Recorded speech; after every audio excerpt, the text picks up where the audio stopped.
Episode 117 of Outlander Cast is brought to you by ModCloth. To get 15% off your purchase of 100 or more, please go to modcloth.com. That's modcloth.com and enter Outlander Cast at checkout. Be sure to hurry up because this offer is going to end September 1st, 2018.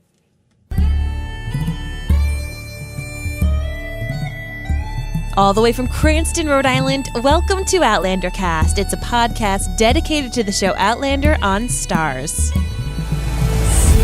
me a song of a lass that is gone. Say, could that lass be I?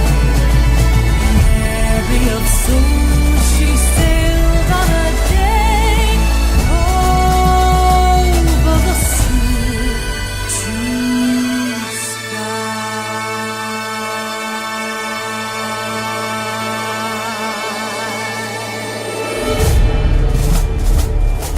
Hello, everyone, and welcome back. My name is Mary Larson. My name is Blake, and I'm so freaking hot. I'm just hot. I'm hot all the time. Just sucks. It is summer, guys, and if you are in the northern hemisphere, you're feeling it. You're feeling it, and we are feeling it here in Rhode Island, which is supposed to be the northeast of America, but it's 95 degrees, hot, humid, and we don't know what to do. But just misery constantly. The great thing is that our podcast studio is in the basement of our house. It is nice and cool. I'm actually wearing a sweatshirt and a little blanket now with my iced coffee because I'm a true Rhode Islander. But yeah, it's been a warm one, and I don't know if you're in the Outlander Cast clan gathering, you've been able to see that I've started yet again another Outlander Cast, another Outlander the show rewatch. But Blake, what are you doing to stay cool? I am staying in the basement. Yes. And watching movies and films and TV shows. Recovering. Yeah, recovering from surgery. As you guys all know, I did have a little bit of a surgery here on my gallbladder. We bit of surgery. We need Claire's medical bag. But seriously, this has been a hot one, and it's been fun because in addition to rewatching Outlander, I'm rereading Drums of Autumn, and I just love our country, and I love areas of the country that they're describing a lot in Drums of Autumn, except I've been to North Carolina in the summer.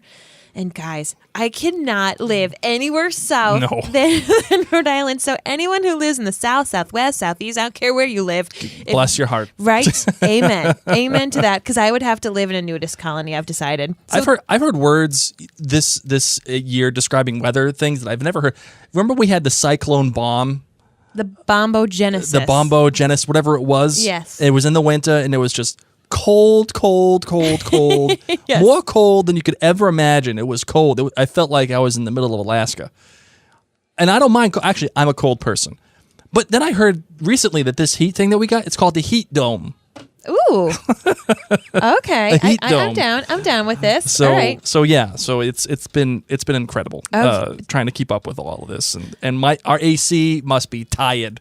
It's used and abused, but it's just constantly on. One of the ways that we, of course, spend our time together as a lovely married couple is we like to podcast. Sure. And of course, this Droughtlander is taking forever. It's like Droughtlander is stuck in the dome. Today, the day that we're recording, July 5th, they announced that they wrapped the filming of season 4. That's right. It's just one step closer to Droughtlander being over. Our friends who are heading off to San Diego Comic-Con, alas, are not going to be seeing our Outlander stars and crew, but we are going to be having an Outlander Cast meetup in San Diego. So if you're not yet in touch with our crew, make sure that our street team...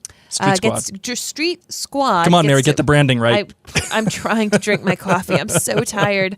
So tired. But there's going to be some different meetups. And I'm going to say it here now. Okay. I'm heading to, guys, send me all the iced coffee. I'm heading to San Antonio, Texas. Oh my God. You're out of your mind. Mid-August. Out of your mind. Mid-August. If any of you have some tips for me, but if you live in the San Antonio, Texas area, I'm going to be 7 minutes from the Alamo. I don't even know. Davy Crockett. How do you wear a coonskin hat in that kind of heat. Lord, bless you, Davy Crockett. But I'm going to be 7 minutes from the Alamo, guys, if that gives you any idea of where I am. I don't know. I used to understand our country, but that's where I'm going. And I'm going to be there the 8th through the 12th. Yes. Born on a mountaintop in Tennessee. Killed this late in the land of the free. Where's the killed him a bar? I don't know. Here we go. Killed him a bar when he was only 3. David Crockett, king of the wild frontier. Okay, all right. Blake had never heard that song, and I somehow heard it playing, and I was like, how did this story get spread that this child of the mere age of 3 killed him a bar when he was only 3? Okay. Anyway, All right. So I'm going to be in Texas, and I would love to do a mini meetup if anybody's out there. And you know what? I'll don a coonskin hat. I doubt they wore that in the summer, but nonetheless, I'm heading over to San Antonio, Texas, the 8th through the 12th. I might have some availability the evening of the 8th, so that's what I'm kind of shooting for. Am I going the 8th? What's the date again? Wednesday, August 8th through Sunday, August 12th. I should have availability on Wednesday, August 8th that evening / afternoon. Go drink some beers. It's going to be wicked hot. Wicked hot. Wicked hot. I need to get a beer. All right, so lemonade. Why are we here today? Well, as we have noted, the filming wrapped for season 4, and we thought, hey, let's have some fun. And let's celebrate the fact that the filming wrapped. We are that much closer to the end of Droughtlander. Let's have a mailbag episode. That's right. Let's just, we've been getting a number of questions, and a lot of people always ask us a lot of different things, and we don't always necessarily feel like it's appropriate to answer on certain podcasts for Outlander the show. But now that we're here, we're celebrating, we're here, we're having fun. Let's talk about us and some questions that all the listeners have kind of given us over the time. And you know what? Screw it. Let's just have some fun. Let's do this. So are you ready to get into it, my darling? The mailbag episode. It's the mailbag episode. Agenda free, okay? So you might hear your name called. You never know. You may be that lucky. You may be.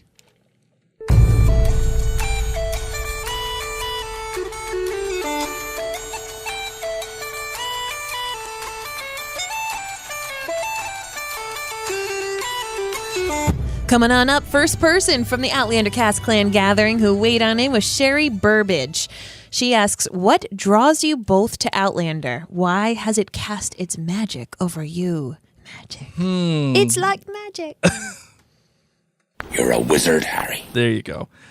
Well, you know what? Ask Mary, what drew you to Outlander, and what magic has cast it over you, or has cast over you? However, whatever the English language way you want to ask it. Okay. How did it happen? Well, first and foremost, what drew me to Outlander to begin with was that it was a series. One of the things that pains my book-loving heart is when you love a book so much and then it's done. And you're like, okay, so what happened to this beloved character? I mean, I have a very vivid imagination, but what happens? There's still so much left.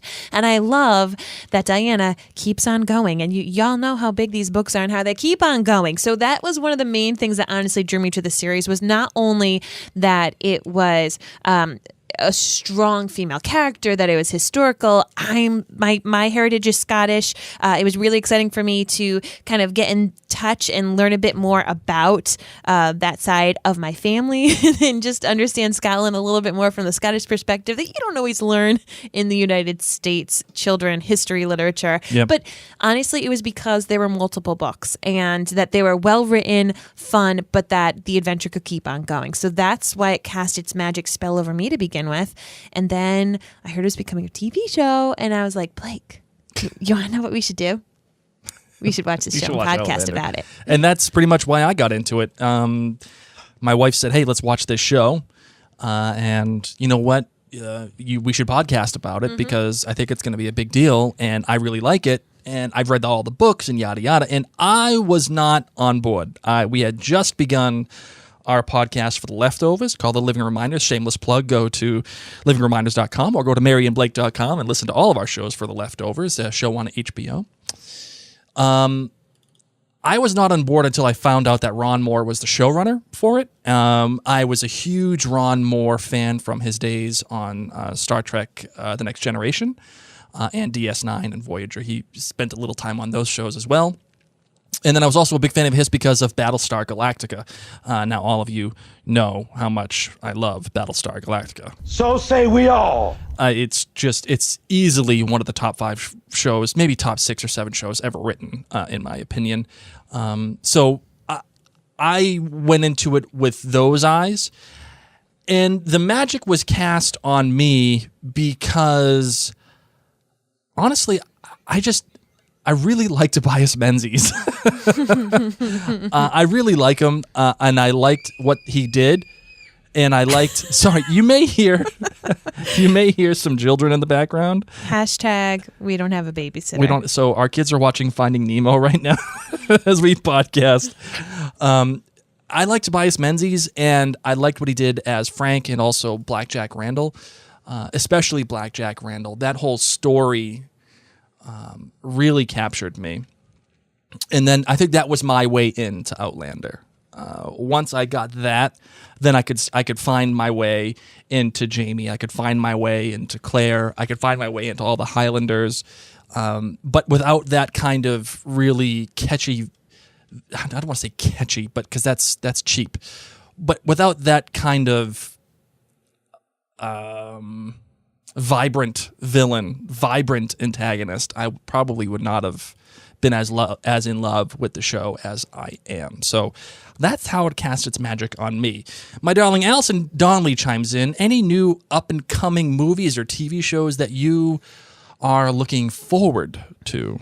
I don't get out much, and when I do, I generally am seeing a movie with a child. So I don't have a lot of television shows that I'm necessarily looking forward to right now because I don't know. It's summertime, so I'm just doing my rewatches right now. Mm-hmm. But I will tell you about the upcoming movies that I've got my eyes set on. Obviously, The Spy Who Dumped Me. I'm pretty dang excited to see that. I'm excited to go see Christopher Robin with my kids. Oh, yeah. Right? I know. Some people are pumped. Another movie that I'm really excited to see with my kids is The How to Train Your Dragon, The Hidden World. Oh, yeah. I'm a big, guys, once again, I go see the movies with my children. And Dumbo. Oh, the one with Tim Burton. Yeah. Tim Burton directs this. You know I love me some Tim Burton. Oh, yes. I know you do. So granted, none of these are R-rated. The only other movie that I want to see soon, it's in the Avon, it's in our little local indie theater, is the Mr. Rogers documentary. I desperately want to see that film. Right? So not like super cool choices, guys. I'm sorry, but you know me to be a nerd. So those are my choices that I'm excited to see. For me, a couple of movies that Mary hasn't already mentioned, the Incredibles 2. I really want to see that. I'm a big Pixar guy. I really want to see Sicario, The Day of the Soldado. If you ever get a chance, watch the first film, Sicario. It's with Josh Brolin, Benicio del Toro, Emily Blunt. Excellent film. And this is the sequel to that. Of course, Mission Impossible Fallout. And I really also want to see this movie called Searching. It's about a guy who's looking for his missing daughter, but the whole film, it has a really cool premise, has a really cool hook. Mm-hmm. It takes place all on a computer screen. So he's doing YouTube lives and Facebook lives and chats and stuff. So the whole film is through the screen of a computer. That's it. What? And it actually looks really cool. So Searching is the name of the film. Okay. There's a whole bunch of other films that I would like to talk about too, but I won't. I will say that some of the upcoming shows that I'm looking forward to, I'm a big fan of Billions, that television show. That's coming back relatively soon, hopefully. Mm-hmm. I really want to watch that show Succession on HBO. And This Is Us, the third season is coming up. Yes. I'm looking forward to that. What else am I looking forward to? I think that's it. Like Christmas movies. Elf. Come on, that's the only one that and Die Hard. Elf and Die Hard are big in this house. Big. Die Hard is the greatest Christmas movie ever made. Watch yourself. No, it is. I'm sorry. All right. Moving on. Nora Shanley says, Blake, you promised that you would start reading the books. Have you started? Nora, where have you been? Yes, he has. And you should definitely check it out. Yes, check it out. She says, Blake's what Book are the Club. differences? So that's a great little segue. So Blake has been reading Outlander. It's taken him almost a year. Yeah. Over a year. Well, I've got a lot of things going on. You have been to the ER a lot. I know. I got things. I'll forgive you. He's finishing it up probably this month. Yeah, I only got about 5 or 6 more chapters. Yeah. So and you're on bed rest pretty much. So. I know. So I actually just finished The Search. Technically it is The Search. That's the part, but the chapter title is Dougal's Story. And I'll just go with the differences from that. I will say that the difference in The Search in comparison to the television show, it's monumental. And not that I enjoyed it. That chapter, I didn't particularly enjoy it. Specifically because of the search part itself. Dougal's story is pretty good. I like it, and it feels like a culmination of a lot of things that the book was getting towards. It finally starts to reach a head in Dougal's story, in terms of the family politics, in terms of the magic and Galus and Claire's love of Jamie and Claire having to rescue Jamie and all that ends up with Blackjack Randall, like the whole thing. Now they're on their way to Wentworth. It feels like, okay, I see where we're going now. Do you know what I mean? Mm-hmm. Whereas in the show, oh my goodness gracious, what a dumpster fire that episode was. It really was. It was a dumpster fire. And to some. Hey. You need to take your own ownership of calling things dumpster fires, because Ron Moore himself, who you said is the reason that you were like, "Yup, I'll sign on." This is one of his favorite episodes. Yeah, so you need to choose your words carefully. I feel like okay, fine. Personally, I feel like that might be a little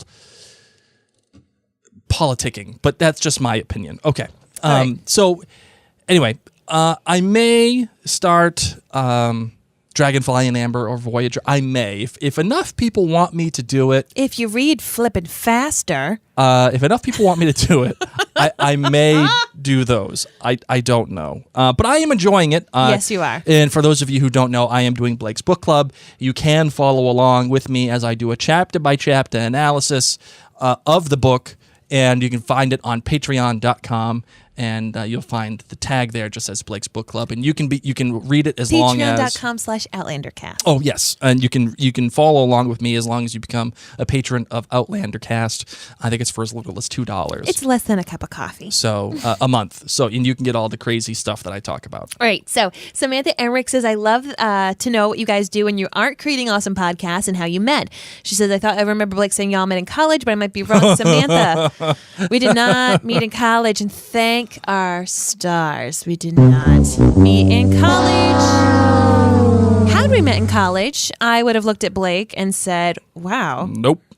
No, thank you. And I would have ranked on Mary with every fiber of my being, because Mary was the super involved. I was the student speaker of my graduating class and spoke in front of 12,000 people. Yeah, and I was too busy. I was too busy drinking Keystone Lights. I was an orientation leader for 3 summers. Playing Madden. RA throughout the summer and school year. I was the president of the History Society. I actually have been in so many URI posters that people like straight up were like, "You're the URI girl." You're such a dork. You're such a dork. Yep. So we did not meet in college, thank goodness. No, luckily we did not meet in college. How we met? I actually met Mary on Match.com. Yes. And we are a success story from back in the days when meeting online was creepy. It was super creepy. Our friends were like, "Are you seriously going out with someone you met online?" And I was like, "Listen, I bought my bed online. I found my apartment online. I can find a boyfriend online. Mm-hmm. It'll be fine." And I did. And she did. And that was back in the days of 2007. Happily ever after. Megan McCormick Whitfield says, "Why did you guys decide to start the Outlander podcast? Have you done other podcasts in the past?" Yes, Megan. So we actually started with a parenting podcast called Parentcast, which we haven't really been doing that much because we're trying to figure out how to juggle that, plus the podcast about TV. Plus, I'm going to be straight with you. It's a difficult time when you're sharing a lot of information about your kids. It's different when they're babies and you're like, "Oh, you puke. You puke." Did you like how I made puke? Like you said poop pube. and poop. You said pube. I made like puke and poop. You called our kids a pube. Anyway, It's You different. pube. It's different with babies versus kids. I'm starting to get a little wary of like oversharing too much about them now as they become children. So, nonetheless, we have a Parent Cast podcast. We have several other podcasts about TV shows. We have a podcast that Blake is the producer on, and I'm one of the hosts called Wicked Roadie that just won the best podcast in the state of Rhode Island. We're actually award-winning podcasters, Hi-yo. and we're going to be getting our award later this month. A winner! Huge thanks to all of you who helped vote us in. So yeah, we decided to start the Outlander podcast because I love the series. I was really excited about it, and Blake and I were already podcasting. So I said, heck, we'd be watching the show anyway. Let's just put microphones in front of ourselves after the show and we can talk about it. maybe one person will listen in addition to my mom. And my mom doesn't even listen. But Right. you guys do. Well, after you told the whole world about her story, her question about Oh my gosh, please don't relive it. Please don't relive it. prostates. Oh, well. Heather McManus Gonzalez says, asks, how long does it actually take to plan, record, and produce a podcast episode? Oh, geez. See, this is my area of expertise. I just show up with my iced coffee. So I handle all. I'm the talent. She is the really. talent. She's the real talent. I'm the mom. Who I get the kids fed she while Blake actually does it. she keeps these shows going. Every time I go off on a tangent, she looks at me and she twirls her finger up in the air like, okay, like, all right, let's go, wrap it up. Let's go. You're making me bored. Or Wrap I it say up. it. Or I actually out loud say it. And that's when it gets really bad. No, Mary really is the talent. She's the one she's the voice, she's the host, she makes everything run. I'm just the nerd who puts it all together. So when it comes down to it, it's this. How long does it take to plan? Well, it depends. It depends on the kind of episode we're putting out. If we're doing a review of an episode, generally it takes about an hour or two. If we're doing an in-depth study, that probably takes the prep for that probably takes a couple of days, and like legitimately a couple of days. On how to parse it all out. If we're doing an episode like this, it's literally just 15 minutes. Just show up, hear the questions, and go to town. How to record? How long to record? It depends on how long our episode is. And so it could be as little as a half hour. It could be. I know we've had some episodes where we've been here for 2 hours in our studio, going like crazy. And the way that Mary and I do it is, it's what's called live to tape. So everything that you hear is happening in that moment. I do not go back and put any sounds. I don't edit anything. The only way that we'll ever stop is if we make a gross mistake or something gets really screwed up, like if our kids will come in downstairs or whatever, or if, our cat jumps on my keyboard or whatever. Other than that, what you hear in our studio as you're listening to this it's happening live time. Our intros, our outros, our advertisements, everything. It all happens live to tape. So we don't really do anything. So because of that, I don't really have a whole lot of production time. I'll treat the sound after the episode. I'll make it sound a little bit more full, a little bit more boomy. What you're listening to right now is treated. My iced coffee. Yeah. Yeah. That's what you're listening to. It's treated. Certain things are added to it, so it sounds almost like you're listening to the radio. If I put this episode out the way that it's being recorded into my computer right now, it would sound a lot less full. It would have a lot less volume to it, and you'd be struggling to hear us. So that is how much it goes. So in the end, to produce a regular, normal podcast, in the end, I would probably say you're looking at about maybe 3 hours worth of time per episode, and that's pretty much how it goes. And I actually really enjoy doing it. I really enjoy doing it with my wife because we get a chance to do something that's different and fun, and we get a chance to sit across from each other. And for some reason, people like listening to us. I don't know why, but they do. And that's it. That's all I do. That's all I like for it. Angela Hickey asks, what aspects are you most looking forward to about season 4 based on what you know, and what are your biggest concerns and worries? And I'm just going to remind everybody that we have a spoiler-free podcast because Blake, of course, hasn't read the books. Mm-hmm. Well, now he's almost done with Outlander. So I'm going to say Da and Strawberry Fields. Like the Beatles? Yes. Like the Beatles. Okay, cool. There you go. Blake, what are you most looking forward to in season 4? Since I can say nothing in front of you. What I'm looking forward to is obviously, and this is a little bit of a soft take, I'm looking forward to the new world. And here's our daughter. Say hi, Felicity. So we're okay. I'm okay with allowing this right now because this is, hey, whatever. We're having fun. Hold on. Do you have to go potty? Nope, apparently not. We're good. I'm looking forward to the new world and how Jamie and Claire make their lives in the new world, what they do and how they come to be. In Scotland, Jamie was kind of connected with the clans. And then in France, Jamie was connected because of his uncle and then the Bonnie Prince and the whole thing. They were already connected.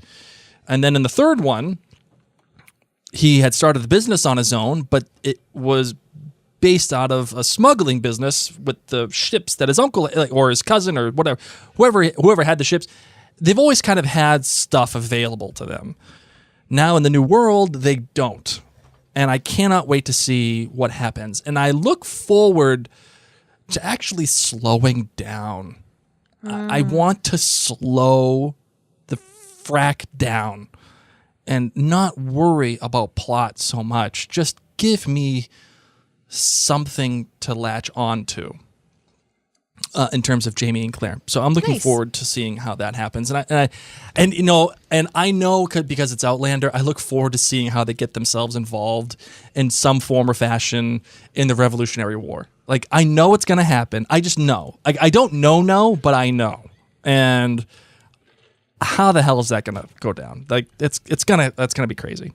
So that's what I look. That's what I look most forward to. Just gonna give you an interesting. All right, now it's time to take a quick break.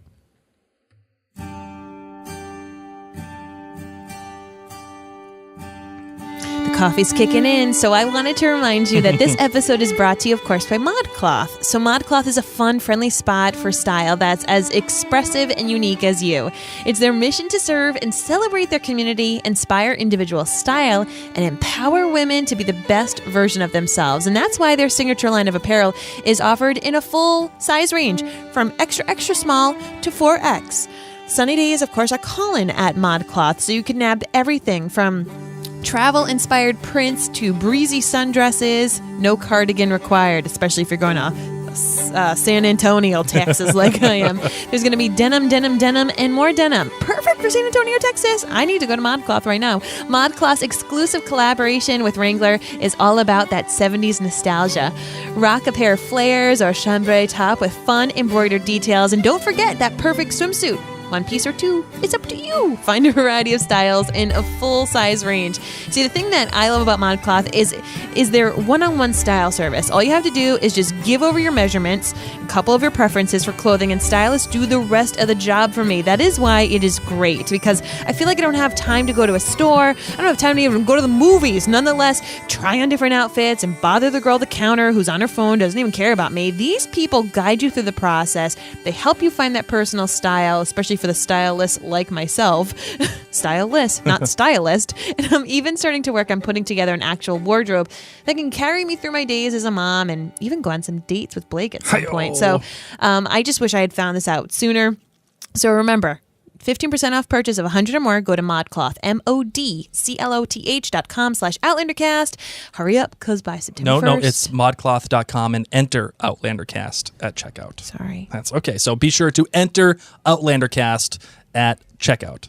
And be sure you remember to do that because it ends on September 1st, 2018. You just made me have a lot to say. I did, but that's why you're the host. You're a professional. You're the one that can actually do it, not me. I'm a jabroni. I love you, though. I just wouldn't have loved you as much in college. I'm Ron Burgundy. Sarah Atkinson's Sieberlich. How do I do with that? Sieberlich. Shoot. Oh, well. Sorry, Sarah. I tried. Says, I love listening to you guys podcast together. Just as fun as Outlander itself, I would love a behind the scenes of what it goes into creating a podcast. I know you guys prepare and have notes, but I'm curious about equipment, putting it on a platform, and all the nitty gritty. Well, I won't get too nerdy about this, But yes, Mary and I do have notes. We do share them on a Google Doc. And actually, if you go to maryandblake.com, you can see a picture of our entire studio. That's right there. It's maryandblake.com, or go to our Facebook, just Mary and Blake. And essentially what I have here is it's a mixer, our computers, all the sounds that you hear, like our famous one would be You're a wizard, Harry. or the latest one. Shame. That all of these sounds, or even this. Yes. Even that. So that's our theme, right? All of that happens on an iPad, on a soundboard, on the iPad. So anytime I want to call up a sound, I just hit a button, and then I get this. We have to go back, Kate. Or... Okay, enough with your buttons. Enough. Sorry. So we do all of that, and then I record into a program called Adobe, and I do all of our sound treatment there, and then we put it out on our website, and then it goes out into the ether. There's more to it, but I won't go crazy because I'm sure a lot of you are out there. Yeah, dude, okay, I don't care. Just keep talking about Outlander. Emma DZ says, favorite books, podcasts, or do you have any recommendations? She does have to go potty. That's a potty dance. All right, hold on. Pause. Okay, we're back. That was Sorry. that was interesting. Real life. That is one of the times where we are not live to tape. Facebook Live. That is a potty break for you. Okay, so Emma DZ actually has a number of different questions here. I kind of want to hit all of them because they're kind of good. Okay. Do you have favorite books, my darling? Yes. What do you got? My favorite book series is Harry Potter. You're a wizard, Harry. Period. Easily. But Although honestly, you did get into what's the other one there? The one with Katniss. No, not even close. Well, no, you know it's what? not as close. No. But here's the thing: that was the next series that I read after Harry. Like, Yes. you know what I mean? It was like that's when I kept going. Like, oh, I like series. Hunger Games. Yeah, There it you was go. a Hunger Games series, but that's when I just started to like series, and then I graduated from little kid books, and I grew up, and I read Outlander. How about you, Blake? It's not that I have a favorite books. I'm such a guy. I like reading Tom Clancy. I liked all of his early books, including like The Hunt for Red October. That doesn't mean guy. But like I feel like it's a guy thing, like reading Tom. Like I don't see many women reading Tom Clancy books. Like I would say it's a very guy thing to read like the Bill Belichick biography. I did do that. It's called The Education of a Coach. I know and you it was did. phenomenal. It's on my bedstand. It was on the toilet stand for quite some time. Yes, it was. It was a great read. It was amazing. Stinky one. I like reading a lot of history books. One of my favorite books that I've ever read was a biography about Alexander the Great. After my son Reese, his middle name is we named him after Alexander the Great. His name is Reese Alexander Larson. Podcasts, my darling. Do you have a favorite podcast other than ours? Yeah. I'll go there. I'll do some podcasts. Let me see what I have up right now. Okay, what do you got? Let's see. I've been listening to Score, the podcast, where these people go in and they actually interview composers and they really go more in depth. But the people are like in the music industry, because this was a dream of mine. Like, oh, wouldn't it be great if you and I could have a podcast like this? And we don't have enough connections. But like guys with connections created this podcast. So I'm a huge fan of that. I listened to this one, which is a little political. It's Congressional Dish, but it's this woman who I don't always love her takes on everything, but I find her inspirational as a podcaster. She was just upset with not really knowing what's going on in our government. We focus so much on like the big public figureheads versus actually the Congress people who are making a majority of the decisions that actually affect us in our daily lives. So she made it a point to really focus on Congress, and she like reads the bills that they're talking about, and she then digests it and spits it out really quickly, or like calls it out when there's no way they have read this 2,000 page bill in 3 hours. So it's fun. I like it because it is fully patron supported, and she actually was able to quit her job and does this full time because it takes a long time to read things like 2,000-page documents to understand what's going on. So I, just as a podcaster, I like to listen to that. She does, she puts herself out on the line by like saying things the way sometimes that she wants to. And as a podcaster, I love seeing this woman make this her profession, be fearless. I may not always agree with her stance, but I really think it's an interesting way, especially in this day and age, to ingest content. And then for fun, what do I listen to that's fun right now? Gosh, Blake. Oh, let's see. Oh, you know what? I need to give a shout out. I need to give a shout out to the All Souls Witchy Women. Oh, yeah. Okay. I have not yet read the series. No. But I'm telling you, I've listened to a couple of the episodes. I haven't even read the books, but this is a podcast that has been, is new. We've got 3 members of the Outlander cast staff who, in addition to loving Outlander, they love the All Souls trilogy. So they started up this podcast, this blog, and this community, All Souls Witchy Women. So definitely check them out. How about you, Blake? For myself, I listen to mainly TV and film podcasts. There's some great podcasts out there. For example, I like listening to The Watch and Talk. My good friend of mine, Dylan Shuck. Actually, I've appeared on that podcast a number of times. It's all about film and movies and some television shows as well. I enjoyed listening to that. I listen to a guy named Cliff Ravenscraft. It's all about podcasting itself. I like listening to podcasts about podcasts. Yep. But if I'm not listening to television or film, like I listen to the 3 Patch podcast. It's about Sherlock. It all started for me with Lost. That's what Mary introduced me to podcasts with Mugglecast. And then I found my own kind of niche, and I found some people that I enjoyed listening to for things that I enjoyed, and that was Lost, and that was the Lost podcast with Jay and Jack. We actually had a chance to podcast with them about a year and a half ago, maybe 2 years ago, and it was like a total fangirl moment for me. It was incredible. So they guided me through Lost when I was watching it in real time, and I had so much fun with that. But in the meantime, I actually listen to a lot of history podcasts, and I like doing like the stuff you missed in history class. Yeah, I really love also Lore, the podcast, and one of my geek out ones actually that I listen to is called The History of Rome. It's a great podcast that goes all the way from the absolute very beginning of the Roman, the founding of Rome, like Aeneas arrives in Rome, all the way till the end. And it's one that I can listen to and go back and forth on and really appreciate that.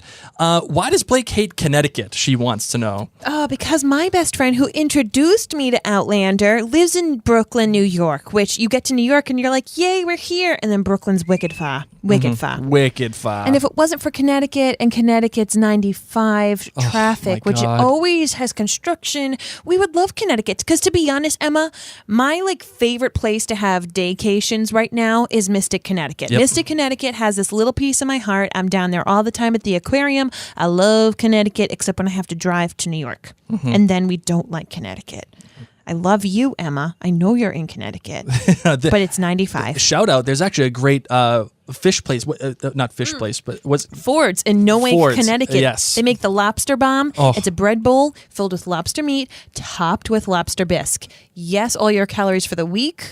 Doesn't matter. That's what I ate on my birthday. But just Connecticut, it's always under construction. It makes every single time we go anywhere south of Rhode Island, it makes it that much longer to get there. All right, and if you could live anywhere in the world without worrying about taxes and money, where would it be and why? Ooh.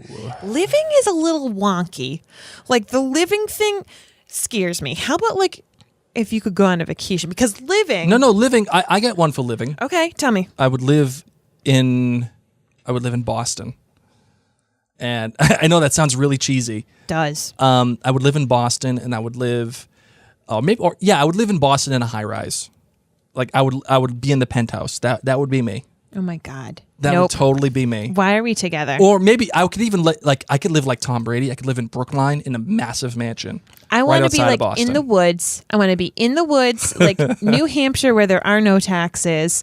I want to be somewhere that it's beautiful and snowy, where there actually are horse-drawn carriages in the winter, because that's still one of my dreams. Bucket list. Hint, hint, Blake. Take me on a horse-drawn carriage this winter. Okay, I can do that. But I want to stay here in Rhode Island, this kind of area, for a little while my parents are alive. I'm getting a little tender-hearted, but I also have a handicapped sister who lives 5 minutes away from us.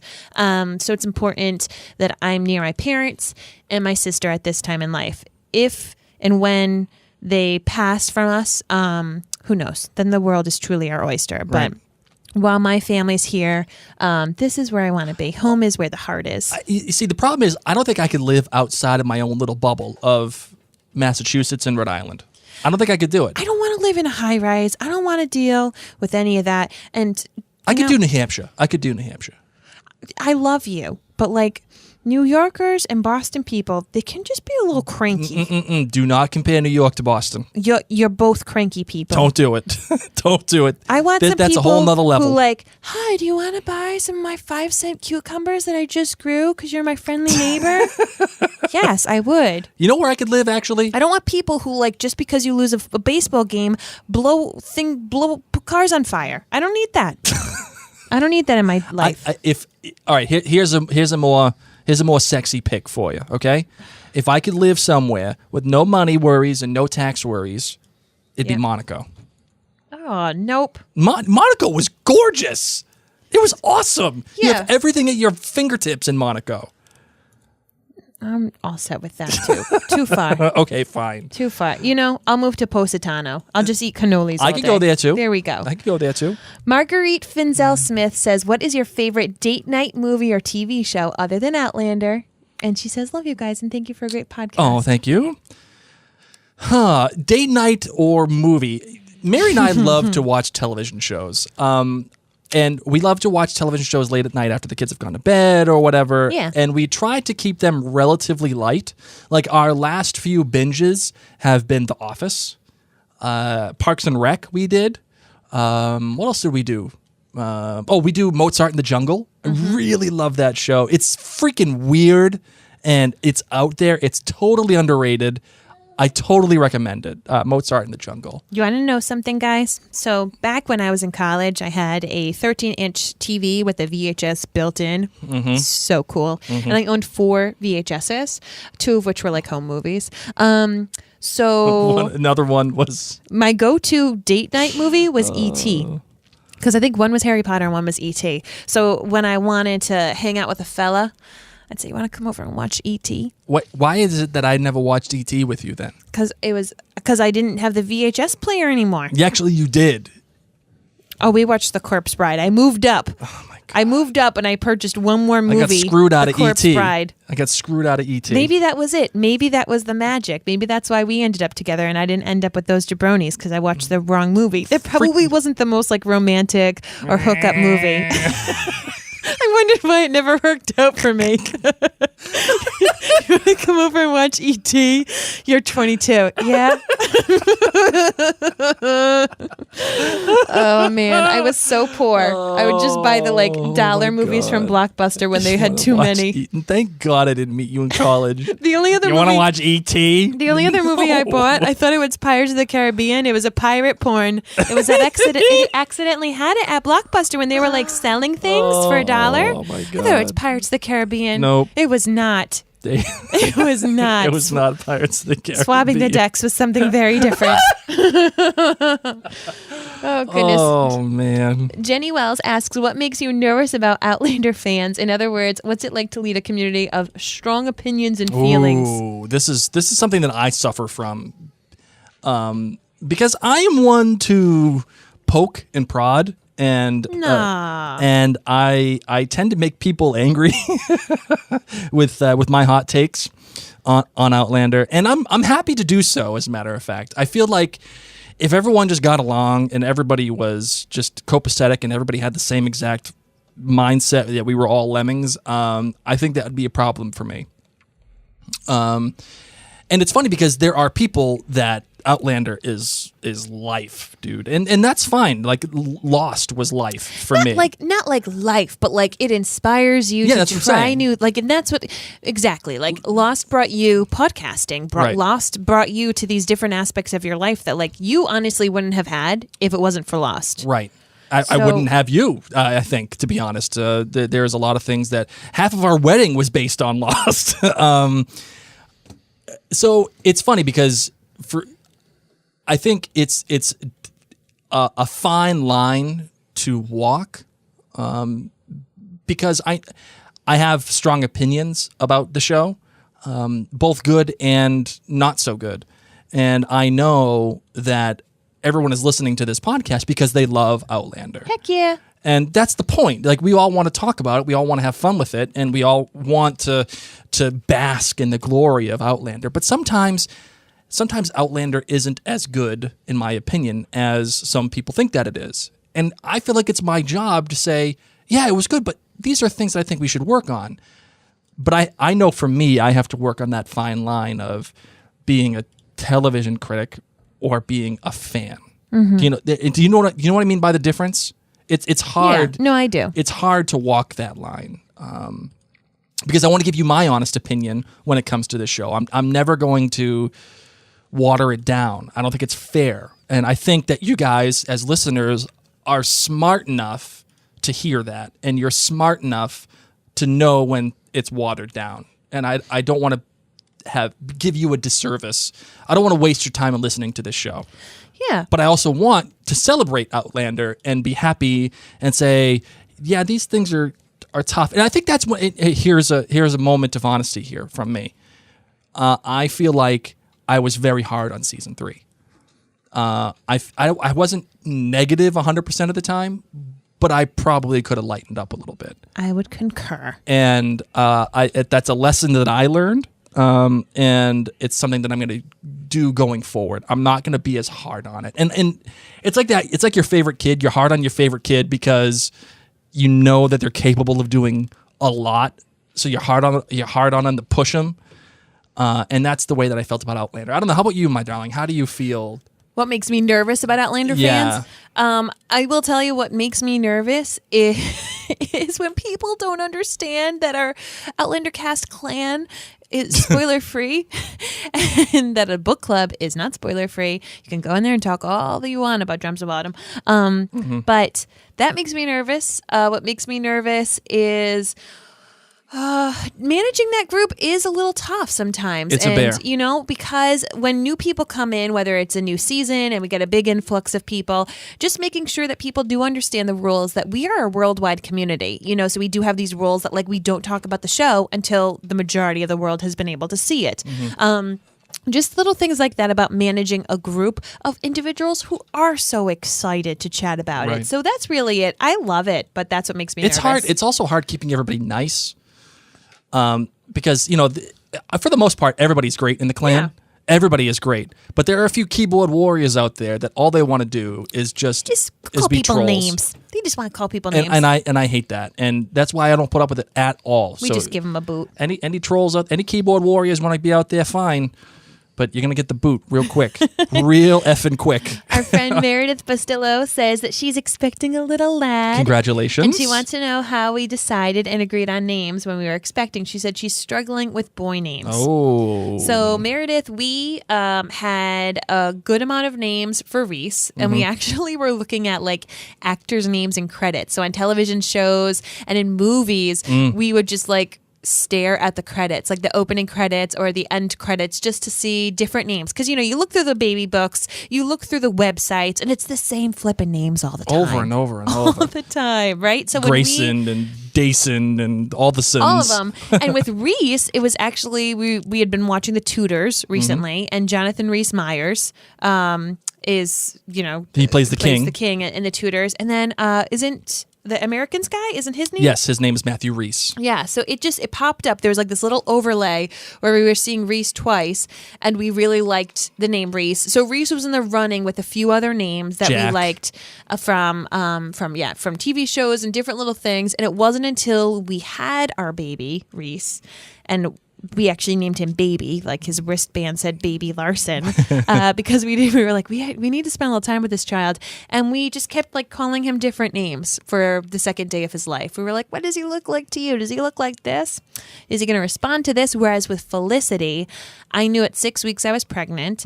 I knew it was a girl, and I was very, very sick. And so I had a lot of mixed emotional issues about the pregnancy, physical issues.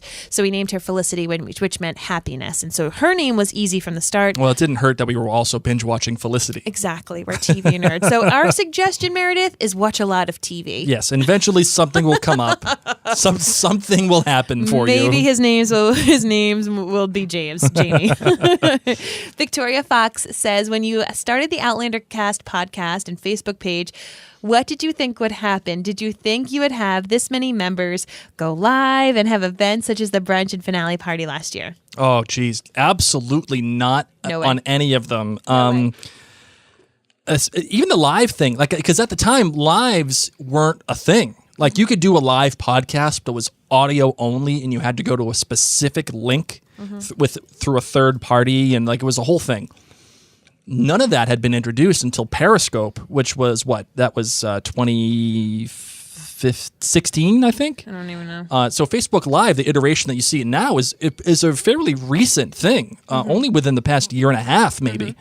So the live, no, I never would have thought that. Would I have ever thought that we were going to have 16,000 people in the Outlander Cast clan gathering? Not a freaking chance. I was going to be happy with a couple hundred, I was going to be fine with that.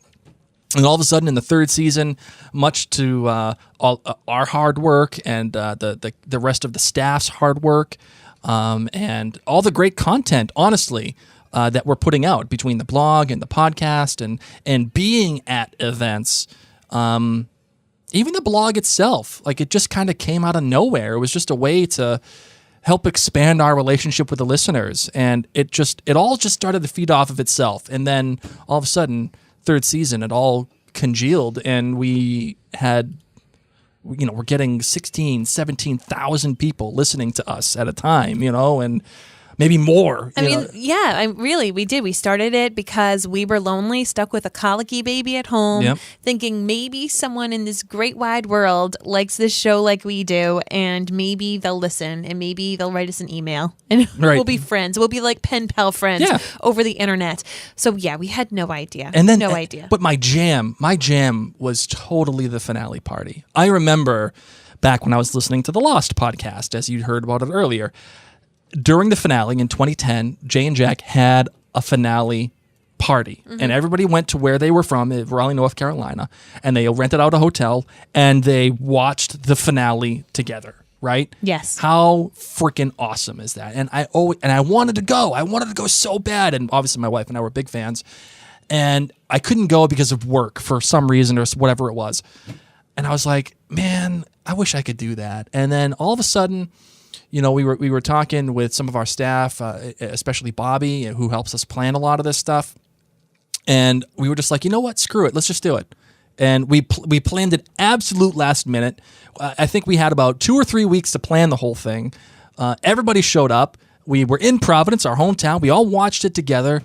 And it was great because, yes, I got a chance to, see the finale on a big screen and do the whole thing. But it was amazing for me because I finally got a chance to meet a lot of people and just talk with them and hang out.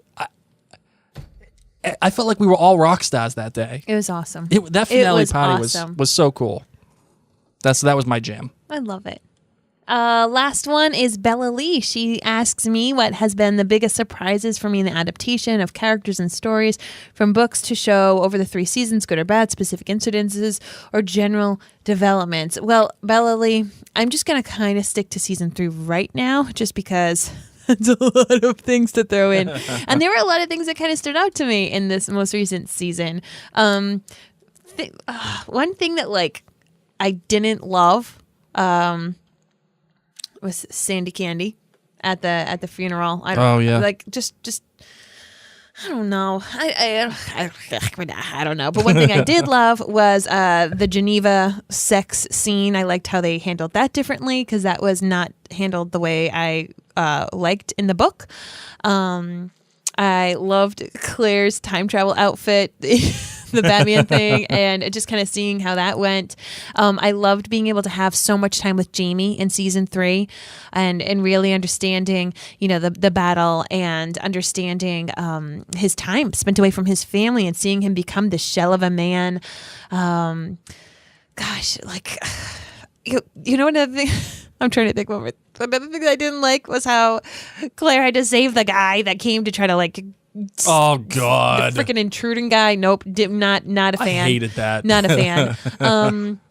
And I really loved seeing the characters, the younger characters, and their relationships, Ferguson, Ian, and Marcelly. I had a lot of fun with them. I had a lot of fun with the extended family in this season. So in regards, yes, baby. Okay, well, that means we're going to wrap up in just a little bit. So it's a good thing I just kept it to season 3. But really, I loved the new characters. I loved seeing the new sets. I think that the score continued to be a lot of fun. Saying goodbye to other characters was difficult. I could have a whole podcast episode on this for all the 3 seasons, but obviously mom duties are calling, so I'm going to have to be feeding the baby soon. Blake, how about you? What were... she asked me what the biggest surprises were for me in the presentation of characters or stories over the 3 seasons. Mm-hmm. I would say the biggest surprise for me, number 1, was having Blackjack Randall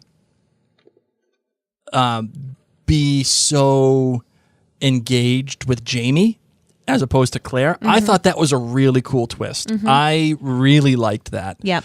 I liked how there was a role reversal there at the end of season 1 with Claire having to come save Jamie and take care of Jamie, and Jamie willingly giving himself up to Blackjack Randall so he could save Claire. Yeah.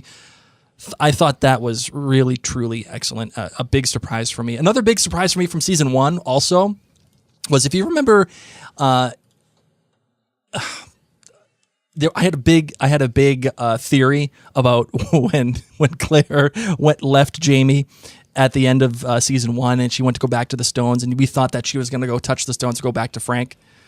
I had that big theory that she did go through the stones and she lived her whole life with Frank, and then she touched the stones to go back to Jamie, but she came back at that very exact moment. Yep. I was surprised that did not happen, although I'm kind of happy that it didn't. And I was really, truly, genuinely surprised by the creativity and how beautiful that final scene was between Blackjack and Jamie. Mm-hmm. And I know I've talked a lot about Tobias Menzies and Blackjack in this podcast episode, but it's true. I know. I was blown away by how they handled that. The whole thing. That is a truly memorable moment for me. So our daughter is screaming. On that note, it's time to close this bad boy out. Are you ready, my darling? Yes. So are our children. All right, let's do it.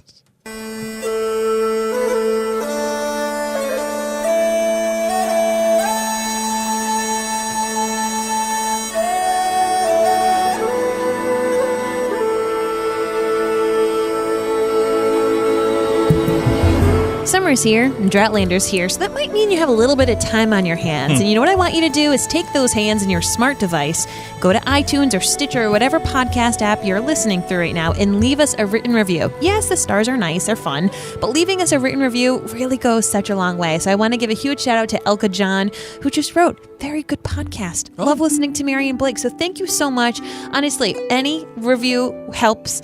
We have 432 of them. There's a lot more of you listening, and I want you to take thousands those fingers. More. I want to read more. They make me so happy. We, of course, want to give a huge shout out to the Outlander cast staff, who is still, this train keeps on going all Droughtlander long. We are getting new blog posts out every single week. Mm-hmm. Every single week. The newest one up right now, our associate editor, Janet Reynolds, wrote, and it's about the Emmys. So definitely take a read to check that one out, the Emmy nods that are gonna be coming on up. And I want to also thank our patrons. Our patrons really make this podcast continue to go. And I know Droughtlander's tough, and I know that there's not a lot of content coming out all the time, but know that every single dollar that you donate goes to making the website, the clan, everything possible, and really gears us up for success in the fall. So a huge shout out to Peg, Ann, and Bobby, Liz, Meredith, Tina, Carolyn, Sharon, Tracy, Lisa, Sue, Keelan, Dana, Mary, Michelle, Jennifer, Heather, and Marilyn, and so many more. But those level, of course, and above, they get to have their names shouted out. But there's so many more. Honestly, guys, you all just warm my heart so much. And if you're thinking about becoming a patron, as Blake said, for as little as $2 a month, go to patreon.com/OutlanderCast. It's less than you spend on a cup of coffee, but it means so much to us, and it keeps Outlander Cast It gets us going. babysitters.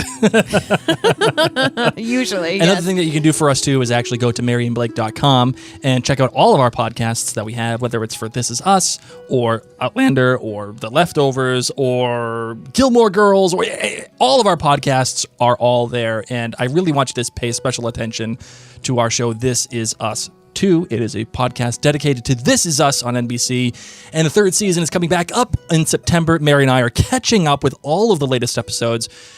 Oh, I hope we'll be done with season 2 by the time season 3 hits. We will. I really It's hope our so. goal. It should be very close. We're gonna be cutting it very close. Anyway, so please go and check that out. This Is Us 2 at maryandblake.com. It's Droughtlander. You got nothing else better to do, so just listen to Mary and I. We have a lot of better things to do, like see friends and family and reread Outlander. Drink some beers. All right, guys. Thanks so much for tuning in. My name's Mary. And I'm Blake. And this is Outlander. Wait. I was about to say This Is Us Too, but No, this it's is not. You've been listening to Outlander Cast. This is what happens when you do too many podcasts at once. No, I just need to drink my coffee. All right, let's go rescue our kids.